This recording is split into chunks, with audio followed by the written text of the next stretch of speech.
Okay, so next, I know everybody's probably going to freak out at me, but I don't really like scent shots. I don't know why. I like candles better.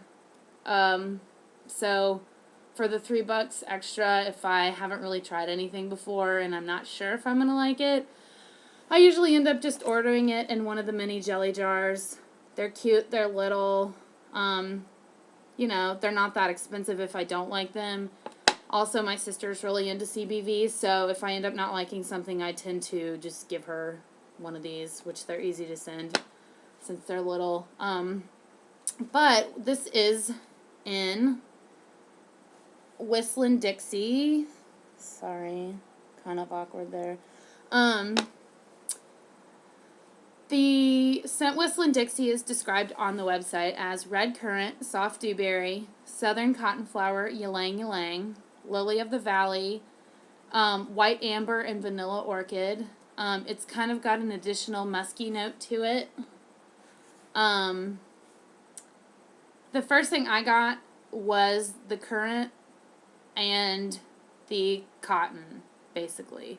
The more I smelled it, I smelled the floral, musky undertones.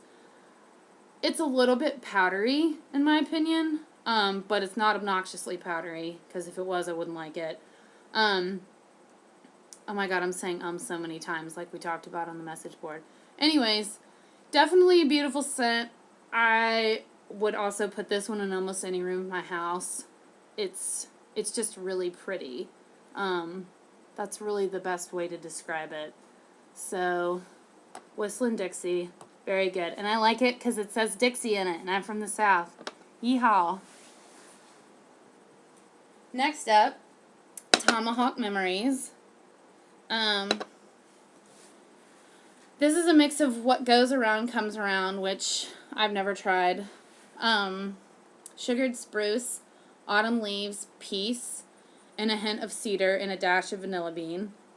To me, the first thing I smell is the spruce and the cedar. But the more you smell it, there's definitely a sweet and kind of soft undertone. Sort of reminds me of summer camp. I don't know why, because I literally only went to summer camp like once, and I didn't even stay the whole week because I'm a tool. But I'm not really an outdoorsy person. This reminds me of somebody that would be very outdoorsy. It's very, not really earthy, but I guess you could call it that. I really like it. I would burn this in the wintertime for me. It's almost like a sweet earthy, if that makes any sense. It's, to me, very clean and crisp. Not in the sense of like a laundry clean scent, but it's very kind of an earthy clean, if that makes sense. But all in all, I really like this one. I wouldn't burn it really other than probably in the wintertime, just because, like I said, I'm a seasonal scent type of person. I am OCD in every aspect of my life, so I'm even OCD when I burn my candles. But this one is definitely good, and the color of the candle matches the way it smells. It's very pretty green. So this is another really good one. Next up is another mini jelly jar. It's in Coco Beach Baby Peach. Of all my candles that I ordered, this is probably my least favorite. It's not that I don't like it, but it's a little too overly peach for me. The description is that it's creamy coconut, milk, and fresh peaches, with nuances of apricot, sweet fig, apples, and oranges, a soft milky floral background, and a delicate musky base note. Like I said, upon first kind of cold sniff, really all I smell is the peach and the apricot. I thought it would be a little bit more complex, but I'm going to let it cure for a while and see if the kind of the milky coconut aspects to it come out a little bit more. If so, I'm sure I'll like it a lot more. But like I said, not as big of a fan of the peach. Obviously, I knew peach was going to be in it by the name, but I thought it would have a little bit more to it. But like I said, I'm going to give it a little bit, a cure time, see if it comes out a little bit differently. But still, if you're a peach person, this one's very peachy. So this would be a sure bet for you. Next is sugared corn pudding. This one gets a lot of love pretty much on every message board or Facebook post ever. I'm not really a bakery scent type person. I know a lot of you are going to kill me over that, but whatever. I'm just not. I don't know why. They kind of gross me out usually. But for some reason I got drawn to this one. When I do order bakery scents, 9 times out of 10 I burn them in the fall. Because to me, for some reason, I like bakery scents in the fall. But this one's described as fresh corn, butter, creamy milk, and sugar. At first, I smelled the kind of buttery yumminess. Then I do kind of get a cornmeal type of deal underneath there. Of the bakery scents that I have smelled, I really like this one. It's unique, very buttery, very yummy. I think for the fall, this one's going to be really good. So probably by then, after I burn through this one, I'll be reordering another one in this for fall, just to kind of put in my kitchen or my den, to make my husband think I'm actually cooking once he comes home from Afghanistan, but which I don't cook, so just so everyone knows. If I do have a bakery candle, it's because I'm trying to put on a show and make people think that I'm like Betty Crocker, but I'm really not. So this one's really great if you like bakery scents. Very buttery and kind of yummy, and don't get thrown off by the corn.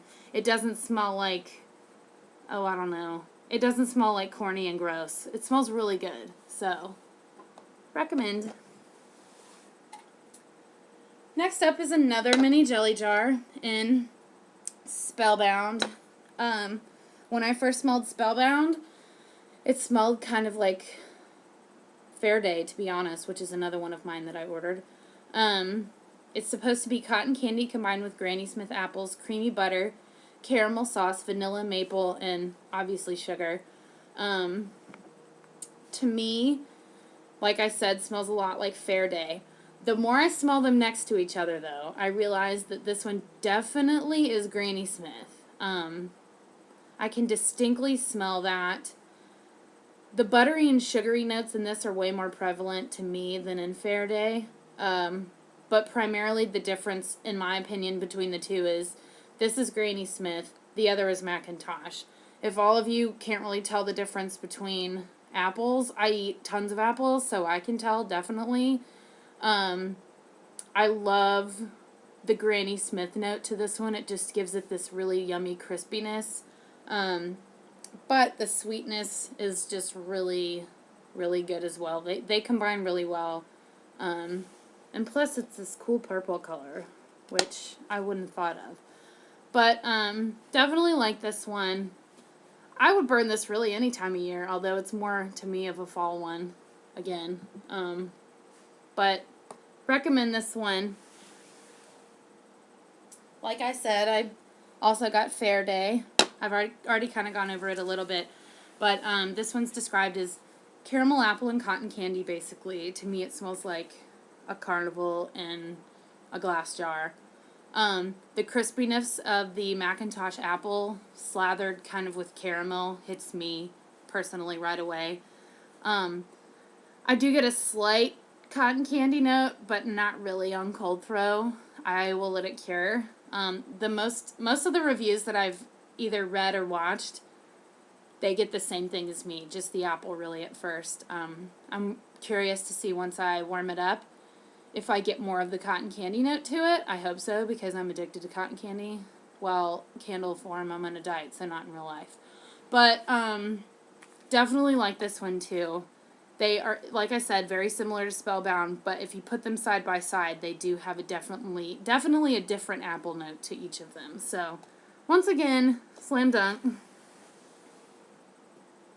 Last mini jelly jar is in Catchin Fireflies.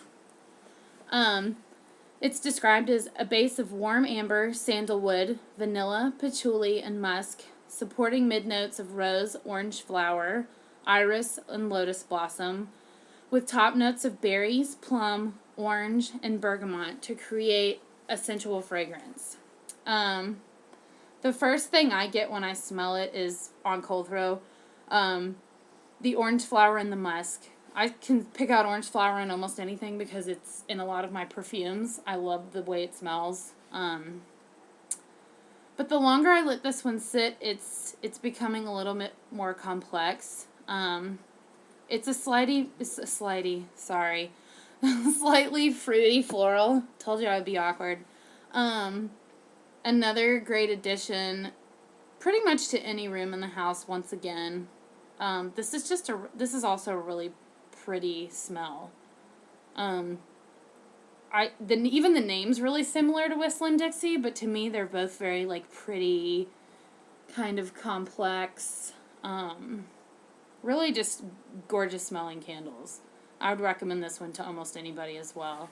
It's not really overwhelming. It's just, like I said, really pretty. So, once again, love it. So, and last but not least, I did get a free scent shot. It's in, Peachy Pink Coral. Like I said, I'm not a big scent shot person, typically, just because, I am too lazy to cut them up and put them in burners. Plus, I like candles just because, I don't know, I think they're pretty. This one is a mix of white nectarine and pink coral mixed with blushing peaches. A lot of people are obsessed with this one on the message boards. I can see why. It's, even though I'm not usually a peach person, this peach is really, like, floral and pretty. It's light. I would describe it as a playful peach. It's not, like, super juicy and slimy. Why did I just say that? Sorry. Anyways, it's like almost like a light perfumey beachy note to me. I think it's a great combination of the two scents. I can't remember. Sorry if who combined them originally. I'm new to this whole message board thing, but it is a great combination. Kudos. It's pretty much a slam dunk for people who like light, fruity florals, in my opinion. But definitely a good one.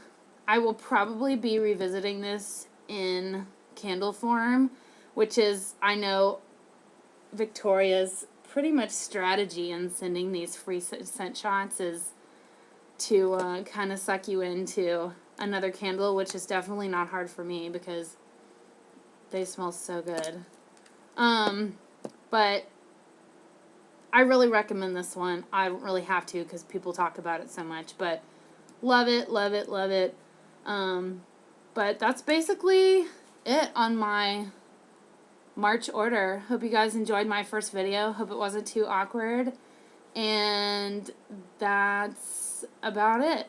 See you guys later.